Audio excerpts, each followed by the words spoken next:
అరే, మహేష్ ఎందుకు ఇంత కంగారుగా కనిపిస్తున్నాడు? నా మాట విను. సిటీకి వెళ్తే మంచి ఉద్యోగం వస్తుంది, బాగా సంపాదించొచ్చు. ఇక్కడ వ్యవసాయంలో ఇంకేముంది? అరే మహేష్, ఏమైంది? ఏం చెప్పాలి, సమీర్ది చదువు అయిపోయింది కదా. పూర్తిగా మార్చేశాం. అంటే ఏం చేశారు మీరు? మొబైల్ ఫోన్తోనే. అంటే నేటి వ్యవసాయం కేవలం కష్టపడి పనిచేయటం ఇంకా జ్ఞానం గురించి కాదు.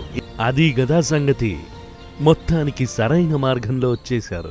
అవును మహేష్. ఇంకా సమీర్ ఎప్పుడైనా ఏదైనా కష్టం ఎదుర్కొంటే నేను అతనికి సహాయం చేయడానికి ఎల్లప్పుడూ సిద్ధంగా ఉంటాను. అంతే కదా నాన్న? తప్పకుండా. మనము ఈ భూమికి చెందిన వాళ్ళం. ఈ భూమి మనదాన్ని గుర్తుంచుకోండి. నాన్న, నీరండి, ఇంటికి వెళ్దాం. దీపక్, ఎంత మారిపోయింది కదా. అప్పట్లో మనం నాగలితో మొదలుపెట్టాం. ఇప్పుడు చూడు, జాన్ డియర్ సాయంతో కథ ఎక్కడి నుంచి ఎక్కడికి చేరుకుందో. ఈ వ్యవసాయ పద్ధతులు అభివృద్ధి చెందుతాయి. అయినప్పటికీ ఒక విషయం ఎప్పటికీ